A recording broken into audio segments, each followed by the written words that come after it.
Jadi karma sebagaimana yang sering kita dengar kalau dalam istilah Pali itu kama, Bapak Ibu ya. Kama itu ada dua istilah. Kama itu ada M-nya 1, ada kama M-nya 2. Itu artinya berbeda, Bapak Ibu ya. Kalau kama M-nya 1 itu artinya nafsu keinginan. Nafsu keinginan indrawi ya. Contoh seperti di dalam samadhi itu ada namanya kama raga ya. Kama itu artinya nafsu keinginan terhadap tubuh jasmani. Lalu kalau kama M-nya double, nah itu artinya perbuatan. Nah, di dalam Sanskerta kita sering kenal dengan istilah karma. Jadi karma itu artinya bahwa hukum karma itu adalah hukum perbuatan. Jadi setiap perbuatan yang kita lakukan atas dasar niat atau kehendak, maka dia berpotensi menghasilkan akibat. Ya. Nah, karma yang kita lakukan, yang didorong oleh kehendak, baik melalui pikiran, ucapan, tindakan, itu berpotensi untuk menghasilkan akibat. Jadi karma itu sifatnya hanya berpotensi menghasilkan akibat, artinya dia tidak harus berakibat, Bapak Ibu. Ya. Sampai di sini paham maksudnya ya. Jadi tidak semua karma yang kita lakukan itu pasti berbuah. Dia sifatnya hanya berpotensi untuk berbuah. Dan bagaimana karma berpotensi untuk berbuah? Kalau dirawat, Bapak Ibu. Ya, kalau perbuatan yang kita lakukan ini kita rawat, ya, dia akan berbuah. Jadi diibaratkan seperti biji mangga, Bapak Ibu.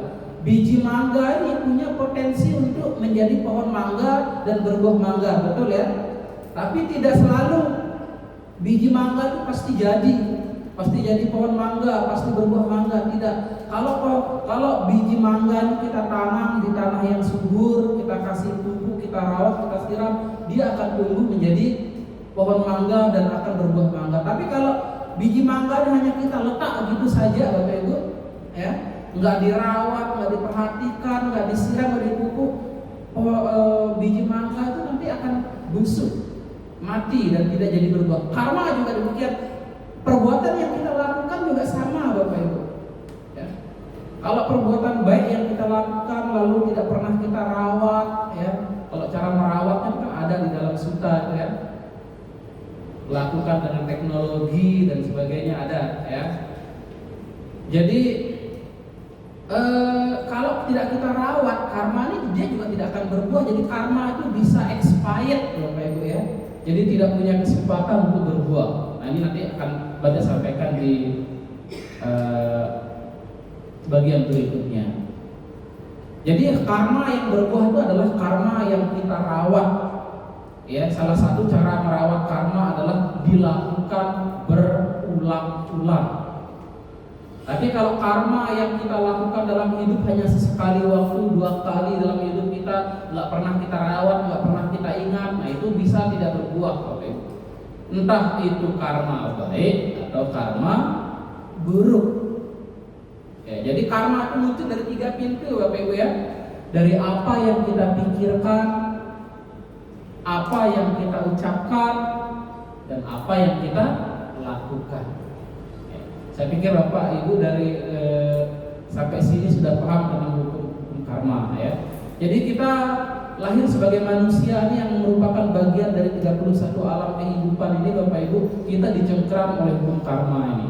Dan setiap orang, setiap makhluk itu adalah pemilik karmanya sendiri, seperti di dalam Brahma Wihara Parana ya, Sabe Saka, Kama Saka, Kama Dayada, Kama Yoni, Kama Gandu, Kama Pati Sarana. Jadi setiap orang itu adalah pemilik karmanya sendiri, berhubungan dengan karmanya sendiri, lahir dari karmanya sendiri, mewarisi karmanya sendiri, dan terlindung oleh karmanya sendiri. Jadi di masyarakat Bapak Ibu, bahkan di kalangan umat Buddha banyak berkembang pemahaman bahwa karma orang tua bisa diturunkan kepada anak ya. nanti karena nanti orang tuanya berbuat begini, anaknya lahir jadi begini. Tidak demikian Bapak Ibu ya. Akibat karma itu adalah tanggung jawab kita masing-masing. Kenapa orang tua berbuat demikian, anaknya bisa menjadi mengalami kondisi demikian? Itu ada kesamaan kualitas karma Bapak Ibu. Jadi Bapak Ibu lahir di satu keluarga ya. Bapak Ibu dengan orang tua Anda itu adalah orang-orang yang punya hubungan dan kualitas karma yang serupa. Ya, kalau Bapak Ibu yang punya anak, misalnya anaknya suka emosian, ya bisa jadi orang tuanya juga emosian. Jadi ada kualitas dan kesamaan kualitas karma di situ. Tetapi karma itu sekali lagi Bapak Ibu adalah milik kita pribadi. Hubungan itu bisa terjadi karena berbagai kondisi. Jadi Bapak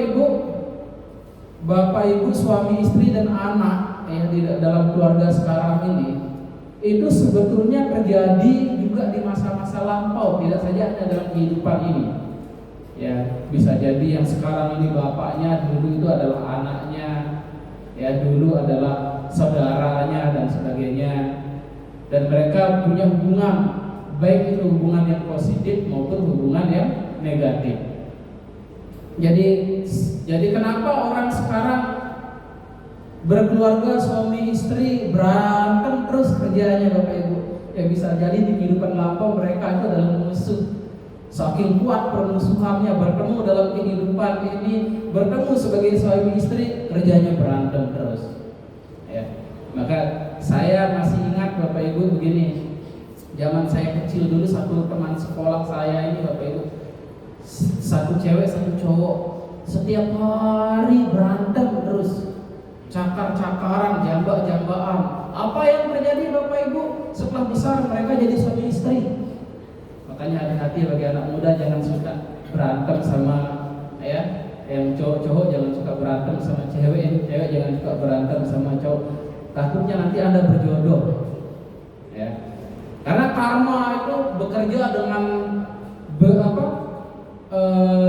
dengan sangat unik dan bahkan mungkin sulit untuk kita pahami, ya. Jadi inilah pentingnya kita memahami hukum karma supaya di dalam kehidupan kita sehari-hari Bapak Ibu kita senantiasa berhati-hati ya di dalam kita berpikir, berbuat dan bertindak. Nah, sebagaimana yang disampaikan oleh Romo Pandita tadi bahwa pada kesempatan hari ini kita akan berbicara tentang hukum karma yang berhubungan dengan bagaimana memunculkan karma-karma yang baik di dalam kehidupan ini dan bagaimana kita karma-karma buruk bisa muncul. Ya. Kalau menurut Bapak Ibu bahwa karma tidak harus berbuah, ini kabar baik atau kabar buruk Bapak Ibu?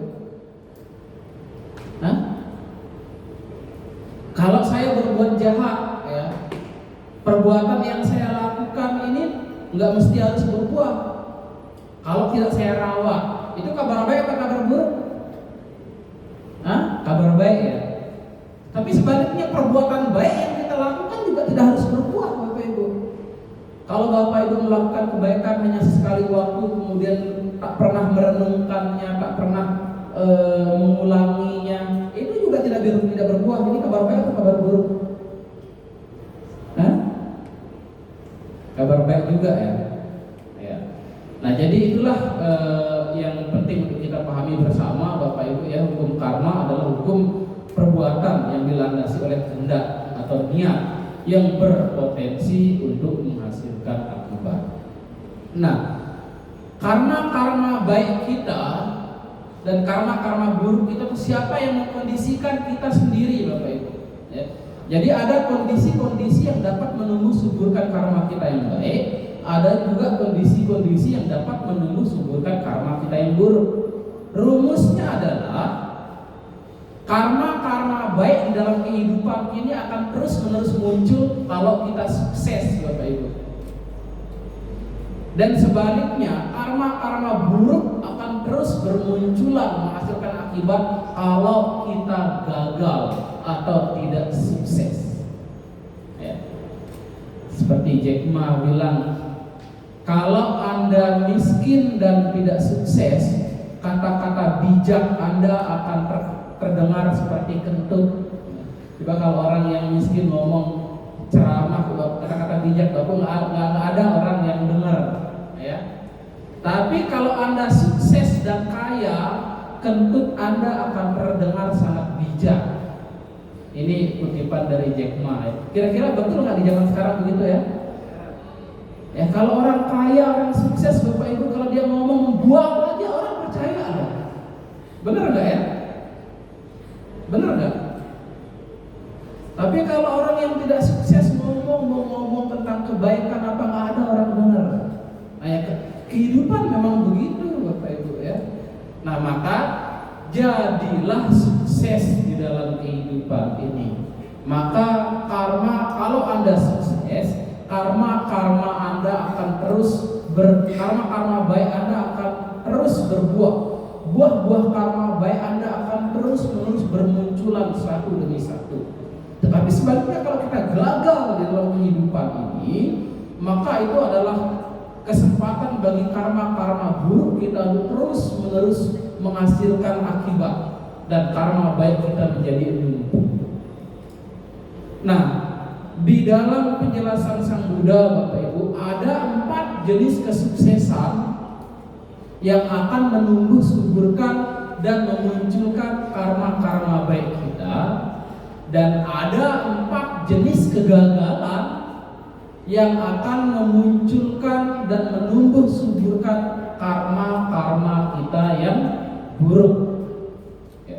Jadi kalau kita sudah sukses Bapak Ibu, karma baik kita akan terus menerus. Karma baik kita entah dalam kehidupan ini, entah dalam kehidupan di masa lampau, semuanya akan bermunculan kalau Anda sukses dalam kehidupan ini. Nah, jadi kesuksesan dan kegagalan itu ada 4 kesuksesan akan menumbuh suburkan karma kita yang baik, dan 4 jenis kegagalan akan menumbuh suburkan karma kita yang buruk. Nah, Bapak Ibu, coba renungkan, Bapak Ibu lahir sebagai manusia ini karena akibat karma baik atau karma buruk Bapak Ibu? Hah? Gak boleh jawab. Berarti Anda belum punya keyakinan pada hukum karma ya. Ya, jelas lahir sebagai manusia karena didorong oleh karma yang baik. Ya. Karena lahir jadi manusia itu sangat sulit, kan di Dhammapada itu ada Sang Buddha katakan kico manusa patilago, sungguh sulit dapat terlahir sebagai manusia. Ya. Jadi setiap makhluk yang terjerumus ke dalam alam-alam kehidupan untuk memperoleh lahir sebagai manusia ini sangat sulit Bapak Ibu ya. Butuh jasa kebajikan yang sangat besar, butuh jasa-jasa karma baik yang besar untuk bisa lahir jadi manusia. Maka Bapak Ibu harus merenungkan, mensyukuri bahwa kita lahir sebagai manusia adalah lahir dari karma yang baik, dan itu adalah keberuntungan ya. Nah, jadi 4 kesuksesan yang dapat menumbuh suburkan karma kita yang baik, yaitu pertama adalah kesuksesan tujuan kelahiran, yang kedua kesuksesan waktu, yang ketiga kesuksesan penampilan, dan yang keempat disebut kesuksesan cara. Ya, ada 4 tadi Bapak Ibu. Yang pertama apa?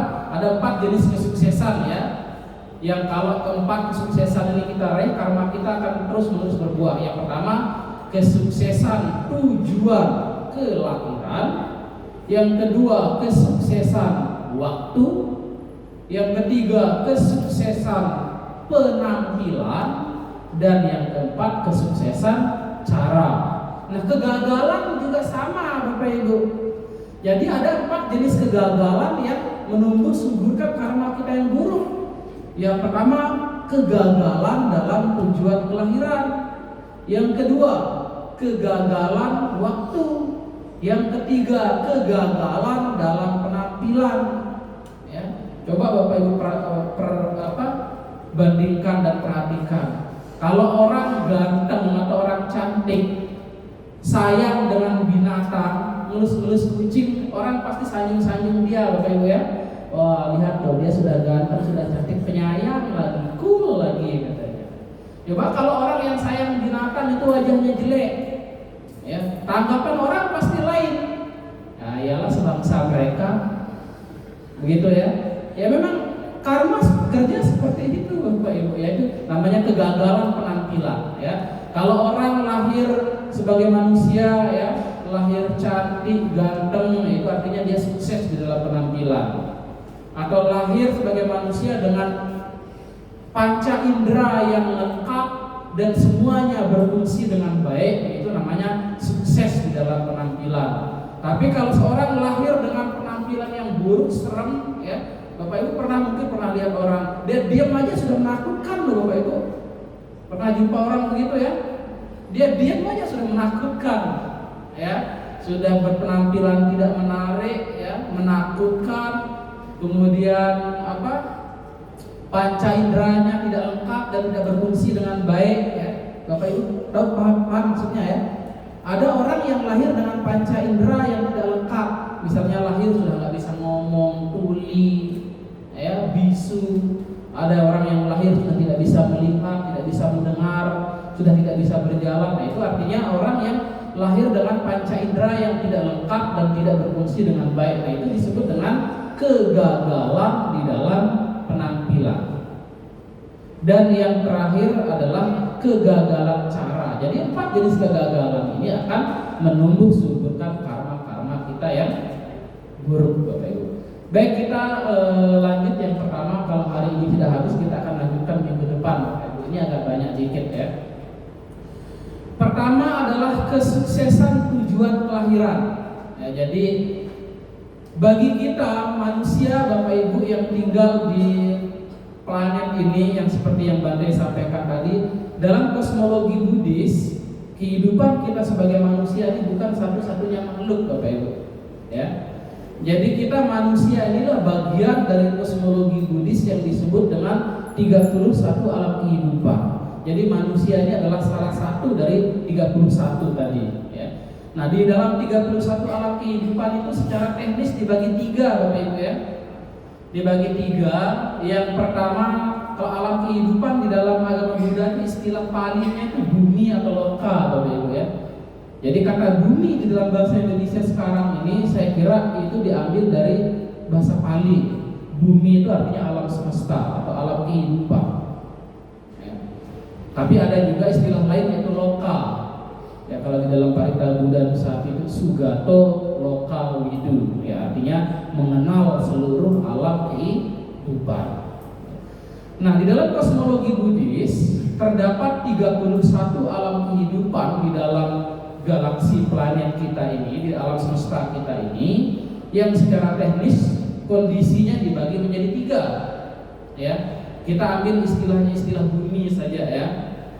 Jadi ada namanya kama bumi, M-nya 1 tadi artinya apa? Nafsu-nafsu kesenangan indera, ya. Ada namanya rupa bumi, ada namanya arupa bumi. Nah, jadi inilah 31 alam kehidupan, tempat kelahiran makhluk-makhluk yang sesuai dengan karmanya masing-masing, ya. Kama bumi, kama itu artinya nafsu keinginan, indera, ya. Bumi itu artinya alam kehidupan.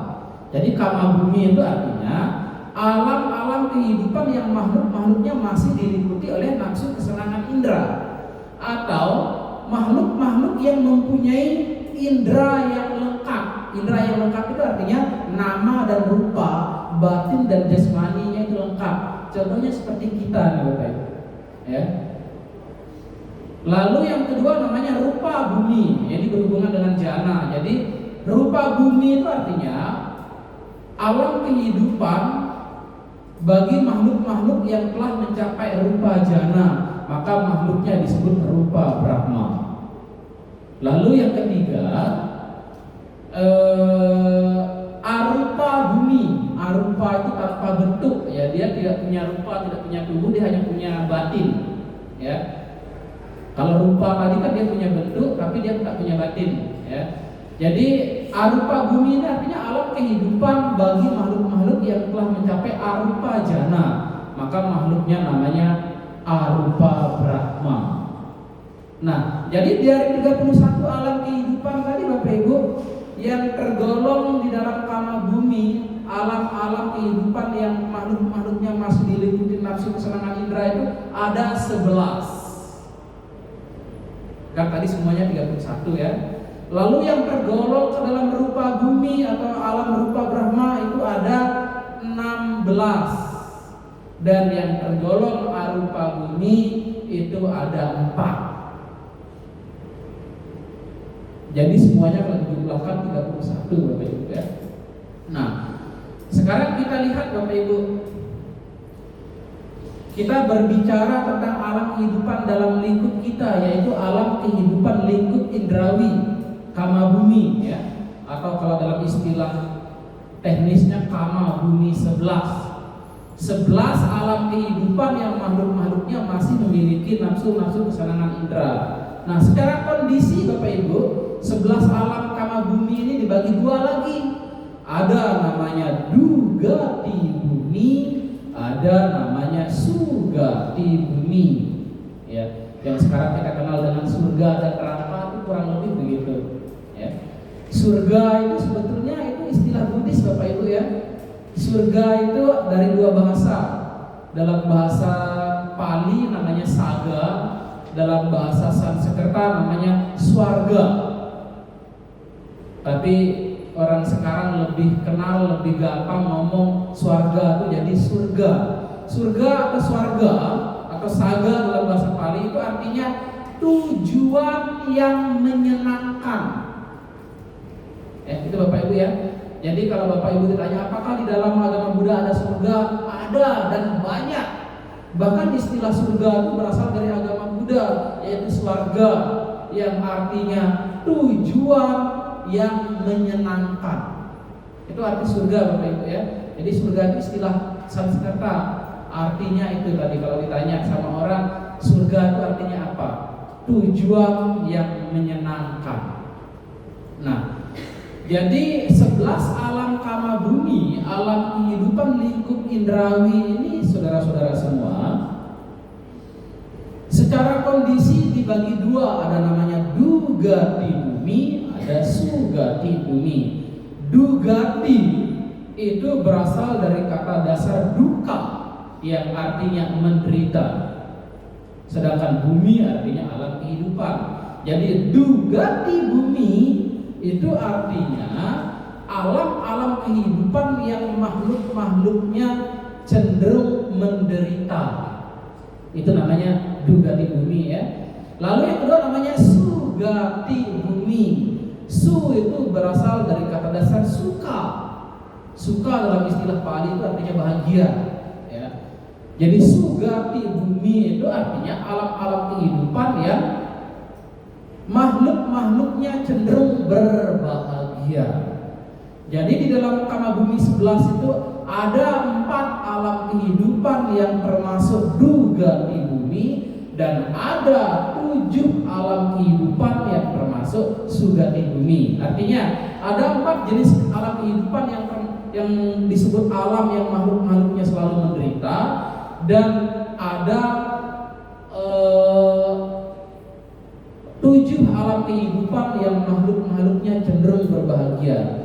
Jadi kaitannya dengan hukum karma tadi Bapak Ibu, kalau makhluk-makhluk yang lahir di 4 alam-alam dugati bumi tadi, itu artinya dia gagal di dalam tujuan kelahiran. Dan kalau makhluk-makhluk yang terlahir di 7 alam sugati bumi, maka itu artinya dia sukses di dalam tujuan kelahiran. Sampai di sini bisa dipahami Bapak Ibu ya. Nah, jadi makhluk-makhluk yang terlahir di 4 jenis alam menderita. Bapak Ibu tahu kan 4 jenis alam menderita tadi ya? Pertama alam apa? Neraka, niraya bumi ya. Alam lahir di neraka. Yang kedua, lahir di alam peta. Peta itu arti adalah alam hantu-hantu kelaparan. Tapi kata peta sendiri artinya pulang Bapak Ibu ya. Jadi kenapa alam-alam hantu kelaparan ini disebut peta ya? Peta itu istilah peta dalam Pali itu artinya pulang. Kenapa dikatakan peta? Karena makhluk-makhluk yang lahir jadi manusia ini Bapak Ibu, sebagian besar di antara mereka kalau sudah meninggal, mereka lahir di alam hantu-hantu kelaparan, balik ke alam itu. Itulah yang kenapa alam hantu-hantu kelaparan ini disebut peta. Peta itu artinya pulang. Ya. Nah, kenapa makhluk-makhluk bisa terlahir jadi peta? Karena keserakahan, kemelekatan, keterikatan, ya, sifat melekat, sifat kikir, pelit, loke dan sebagainya. Ya, karena keserakahannya sangat kuat, kemelekatannya sangat kuat, keterikatannya sangat kuat. Maka Bapak Ibu, untuk menghindarkan diri kita dari kelahiran di alam peta, di dalam ajaran Buddha kita didorong untuk belajar melepas, ya, melepas keserakahan kita, melepas ketamakan kita, melepas kebencian kita, ya, melepas amarah, kesombongan, ego kita, ya. Lalu praktek-praktek karma yang dapat kita lakukan untuk melepas ini adalah dengan berderma, memberdana, ya, dengan peduli terhadap penderitaan orang lain. Ya, ini supaya jadi perbuatan baik yang Anda lakukan bukan untuk siapa-siapa, untuk Anda sendiri, Bapak Ibu. Karma baik itu Anda sendiri untuk menghindarkan Anda dari kegagalan di dalam kelahiran ini.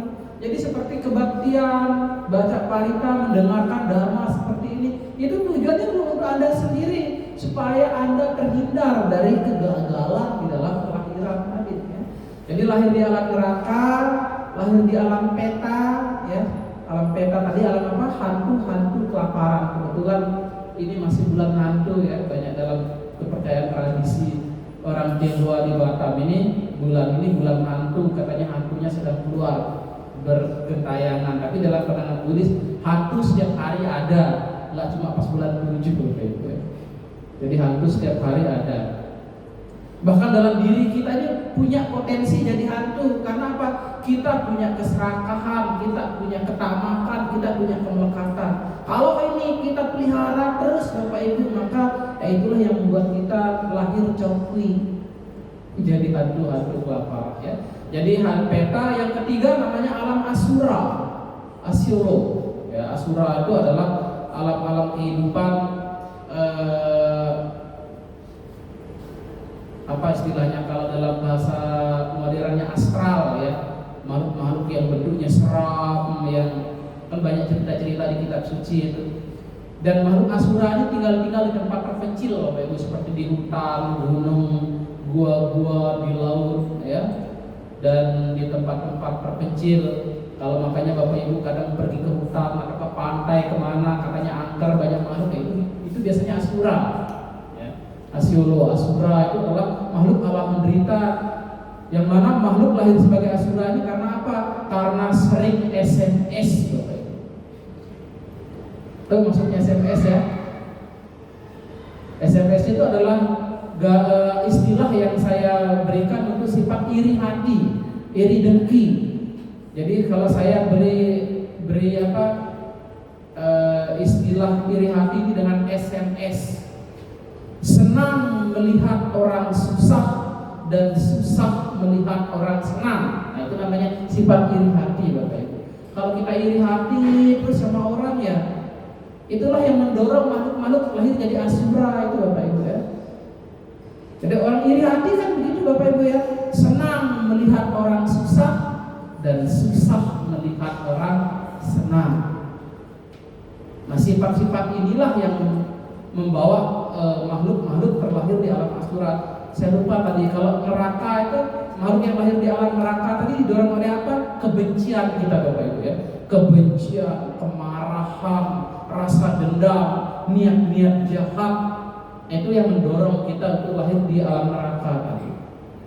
Ya, kemarahan, kebencian, niat-niat jahat kita, rasa dendam, ya, gemar memelihara permusuhan. Nah, itu adalah faktor-faktor karma yang akan mengalirkan kita, akan mengalirkan makhluk-makhluk untuk lahir di alam neraka. Nah, kalau lahir di peta tadi karena apa tadi? Karena keserakahan, Bapak Ibu, ya. Serakah, ya. Ya, kalau serakah itu seperti orang, misalnya orang itu pelit, loke, tidak suka berbagi, ya, kemelekatannya sangat kuat dan sebagainya. Itu adalah faktor karma yang akan mengalihkan makhluk-makhluk jadi peta, jadi hantu-hantu kelaparan, ya. Tidak suka berbagi, serakah, memberi sedikit, mengharapkan banyak dan sebagainya. Lalu Asura tadi karena sifat iri hati, Bapak Ibu ya. Jadi lahir jadi Asura itu sana mereka kerjanya berantem terus, Bapak Ibu, karena dia iri terus. Lihatlah kalau ada tetangga kita iri dengan kita, pasti Bapak Ibu berantem terus sama tetangganya. Iya nggak Bapak Ibu ya? Nanti tetangganya punya mobil, kalau Bapak Ibu punya mobil, tetangganya sewot, karena sewot terus berantem terus. Ya, jadi yang ketiga alam kehidupan yang disebut duga di bumi tadi ya. Yang ketiga adalah alam Asura, ya, makhluk jin atau makhluk setan lah istilahnya ya, yang biasa tinggal di tempat terpencil. Ya, makanya kalau ada di tempat-tempat terpencil kayak hutan, ya, laut, pantai, katanya ada penunggu, ada isinya, ada makhluknya, itu Asura. Ya, mereka bisa menyakiti manusia kalau dia marah, ya. Tapi ada yang sama dengan kita lah, ada yang degil, ada yang baik juga. Lalu yang keempat, alam duga di bumi ini namanya alam binatang, ya, binatang. Jadi keempat alam tadi itu satu tempat dengan kita, Bapak Ibu ya. Alam neraka itu satu tempat dengan kita. Letaknya di mana? Secara kosmologi Buddhis, alam neraka itu letaknya di dalam bumi, Bapak Ibu. Ya, di dalam bumi. Makanya kan alam neraka itu panas, disimbolkan api, karena dalam bumi kita ini kan ada inti bumi namanya magma ya, kalau istilah ilmu pengetahuannya itu kan panas. Makanya alam neraka itu disimbolkan dengan api. Tetapi secara filosofi api itu melambangkan kebencian kita, Bapak Ibu. Kebencian, kemarahan kita. Jadi kebencian dan kemarahan itu diibaratkan seperti api. Ya. Makanya Bapak Ibu pernah nggak merasakan saat Bapak sudah membenci seseorang? Saat Bapak Ibu sedang marah, tubuh kita ini sebetulnya terasa panas, Bapak Ibu. Nah, karena tubuh kita terasa panas, apa yang terjadi? Saraf-saraf tubuh kita banyak yang putus, sel-sel tubuh kita banyak yang rusak. Itulah sebabnya kenapa orang suka marah disebut cepat tua. Ya, karena sekali kita marah, Bapak Ibu, ribuan saraf-saraf tubuh kita ini putus, ribuan sel-sel tubuh kita rusak. Nah, setelah kemarahan kita mereda, saraf-saraf yang putus tadi nyambung lagi, Bapak Ibu. Nyambung, tapi dari 100% yang putus hanya 1% yang nyambung lagi. Maka Bapak Ibu, kemarahan itu selain merugikan diri kita secara moralitas, dia merugikan diri kita secara jasmani. Ya, maka hati-hati dengan kemarahan, Bapak. Jangan beralasan saya marah kan untuk kebaikan, batin. Saya marah untuk cinta kasih, batin. Enggak ada. Ya, saat Anda marah, apa kerugian kita ya, fisik kita seperti itu, batin kita seperti itu, ya.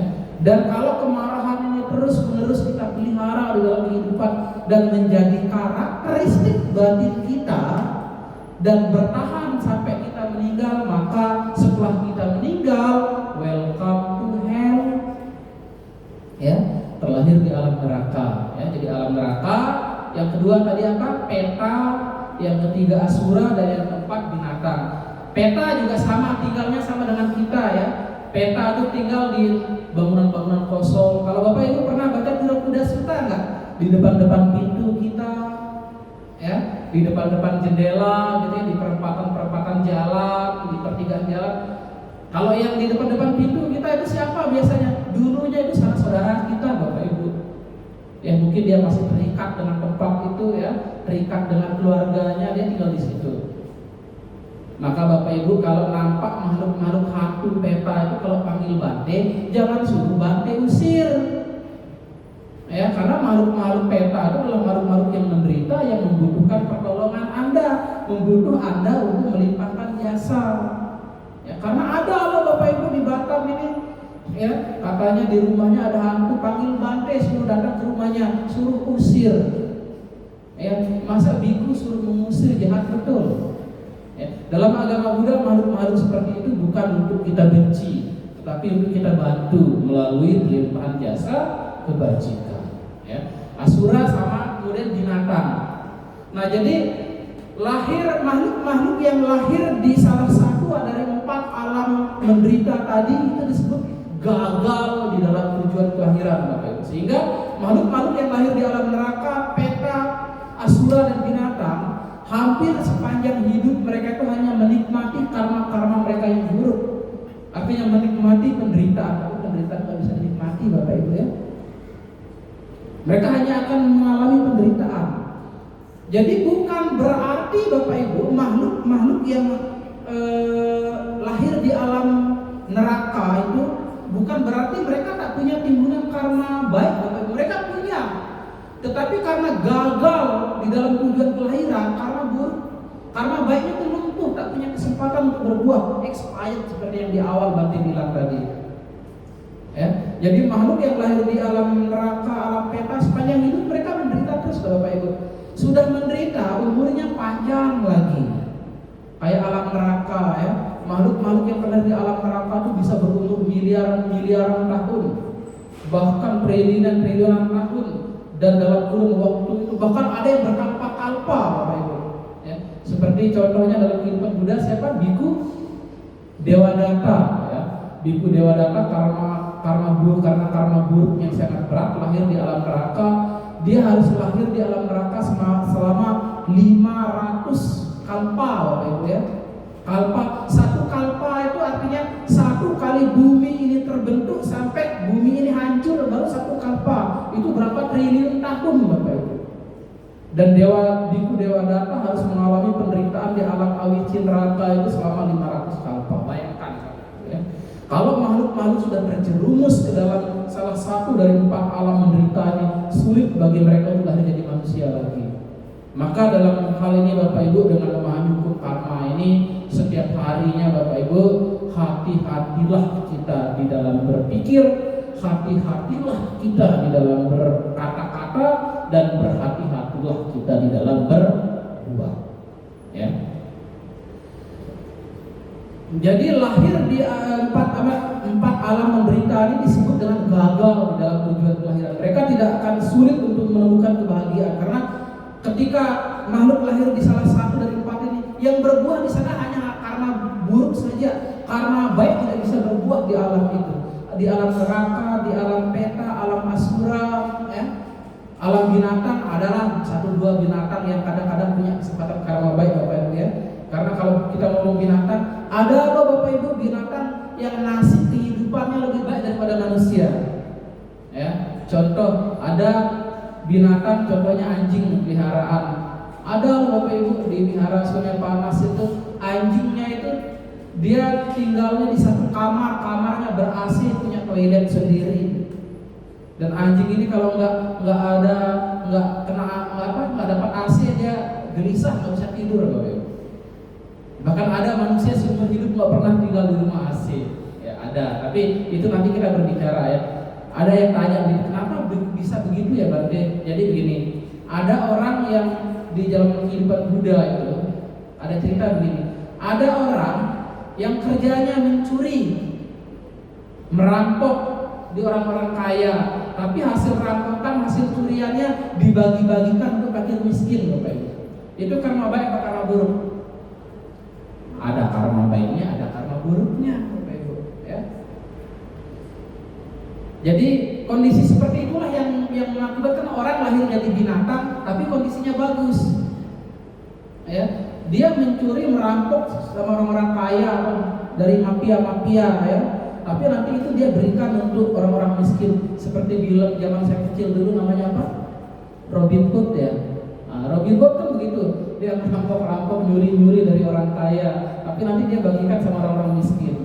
Nah, kalau perilaku moral kita dalam hidup seperti itu, apa yang terjadi Bapak Ibu? Seperti yang binatang yang bernasib baik tadi. Kalau karma yang berbuah adalah karma buruknya duluan, Bapak Ibu, setelah meninggal, kalau orang yang bekerja seperti itu, kalau yang berbuah karma buruknya duluan, dia akan lahir jadi binatang. Tapi karena dia punya karma baik, menolong orang miskin, kondisinya baik. Ya, lahir jadi anjing, lahir jadi kucing, tapi makanannya setiap hari haucia. Ya, ciak cecik sampai bahkan sipai. Ya, ada kan begitu Bapak Ibu yang penyayang binatang, kan punya kucing, punya anjing, makanannya berkualitas, Bapak Ibu. Kalau dia sakit panggil dokter lagi. Banyak manusia yang sakit tak pernah ditangani dokter. Nah, itu Bapak Ibu ya. Tapi kalau ya yang kemungkinan kedua, kalau karma baiknya yang berbuah duluan Bapak Ibu, dia akan lahir jadi manusia, tetapi kondisinya memprihatinkan. Mau cari makan juga susah, cari kerja juga susah. Nah, itu ya Bapak Ibu. Kita lanjut lagi. Jadi lahir di antara 4 jenis makhluk itu disebut gagal dalam tujuan kelahiran, dan itu akan menumbuh suburkan karma-karma kita yang buruk, dan karma-karma baik kita menjadi lumpuh dan tak punya kesempatan untuk berbuah. Nah, sebaliknya kalau makhluk lahir jadi manusia dan lahir di salah satu dari 6 dewa, kan 7 tadi ya, berarti 7, 6 dewa dan 1 manusia ya. Manusia dan 6 dewa. 6 dewa itu Catu Maharajika, Tawatiksa, Yama, Tusita, Nimanarati, Paranimita, Awasawati. Jadi lahir di antara 7 alam sugati bumi tadi, itu artinya sukses di dalam tujuan kelahiran. Maka Bapak Ibu sekarang lahir jadi manusia, itu berarti Bapak Ibu sukses dalam tujuan kelahiran. Ya, lahir jadi manusia dan lahir jadi dewa itu artinya sukses di dalam tujuan kelahiran. Karena makhluk-makhluk yang sukses dalam tujuan kelahiran ini, karma baiknya akan terus-menerus berbuah. Ya. Jadi sebagai manusia, Bapak Ibu, apakah merasa dalam kehidupan ini Bapak Ibu merasa beruntung atau tidak beruntung? Heng sih boheng. Boheng. Ya, beruntung Bapak Ibu. Lahir jadi manusia itu sangat beruntung. Bahkan disebut sukses di dalam tujuan kelahiran. Ya. Jadi apalagi lahir jadi dewa Bapak Ibu. Kalau di dalam manusia ini kan karma buruk dan karma baik kita bisa saling silih berganti berbuah Bapak Ibu ya. Tapi kalau jadi dewa, karma buruknya tak pernah berbuah. Lahir dia 6 dewa itu dari dia lahir sampai dia meninggal, dan umur mereka juga panjang Bapak Ibu ya. Dewa yang paling rendah yaitu di atas manusia itu namanya Catu Maharajika. Umur rata-rata mereka di sana 9 juta tahun Bapak Ibu. Di Tawatiksa 18 juta tahun. Lalu di Yama itu 36 juta tahun. Mereka dari lahir sampai meninggal bahagia terus. Bukan berarti para dewa itu tak punya timbunan karma buruk Bapak Ibu ya, mereka punya. Tetapi karena mereka sukses di dalam tujuan kelahiran, karma buruknya menjadi lumpuh, tak punya kesempatan untuk berbuah. Itulah sebabnya mereka hanya terus-menerus menikmati karma mereka yang baik. Mereka hanya menikmati kebahagiaan, tidak pernah sekalipun menderita. Mau nggak lahir seperti itu Bapak Ibu? Ayo, mau nggak? Mau. Caranya bagaimana? Ada 3 kekuatan moralitas yang harus kita kembangkan. Sila, dana, sila, samadhi. Ya. Dana, sila, samadhi. Dana itu gemar berderma, gemar memberi. Sila itu mempraktekkan moralitas. Jadi 5 sila itu Anda jalani dengan baik dalam kehidupan Anda sehari-hari. Ya. Tidak membunuh, tidak mencuri, tidak berbuat asusila, tidak berucap salah, tidak minum keras. Itu adalah modal untuk lahir di alam dewa. Lalu yang ketiga samadhi. Ya, samadhi. Jadi kalau diajak meditasi itu Bapak Ibu, banyak orang muda kalau diajak ayo kita meditasi. Allah. Ya. Padahal meditasi samadhi, pengembangan batin itu ya, semoga semua berbahagia, itu adalah salah satu faktor karma yang paling kuat untuk bisa memperoleh kelahiran di alam dewa. Kalaupun Bapak Ibu dengan mempraktekkan 3 hal ini yang utama ini, kalaupun kita nanti tidak bisa lahir jadi dewa, minimal kita sekurang-kurangnya kita akan lahir jadi manusia yang memiliki 4 jenis kualitas, yaitu ayu, wano, sukam, bala, ya. Memiliki tubuh yang sehat dan berumur panjang, memiliki wajah yang rupawan, ya, selalu berbahagia dan mempunyai kekuatan kebajikan. Nah, jadi kesuksesan di dalam tujuan kelahiran, lahir jadi manusia dan lahir jadi dewa akan menumbuh suburkan karma kita yang baik. dan kegagalan di dalam tujuan kelahiran, lahir di alam neraka, peta, asura dan binatang akan menumbuh suburkan karma-karma kita yang buruk. Ya. Jadi rumusnya begitu Bapak Ibu. Dikarenakan waktu sudah mau hampir 1 jam ya. Yang nomor 2, 3 dan 4 akan kita lanjutkan minggu depan Bapak Ibu ya. Jadi biar nanti tidak ada yang bertanya ya, angkat tangan nanti Bante mau gue ya. Jadi demikian Bapak Ibu pesan Dhamma pada hari ini. Ini sesi 1, nanti sesi keduanya kita lanjutkan minggu depan ya.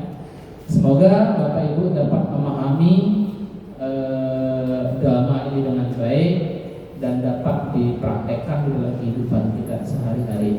Semoga Bapak Ibu semua berbahagia, semoga kedua orang tua kita berbahagia, semoga kita semua berbahagia, dan semoga semua makhluk berbahagia. Sadhu, sadhu. Namo Sang-Hyang Adi Budaya, Namo Buddhaya. Namo Buddhaya. Anumodana kami hatur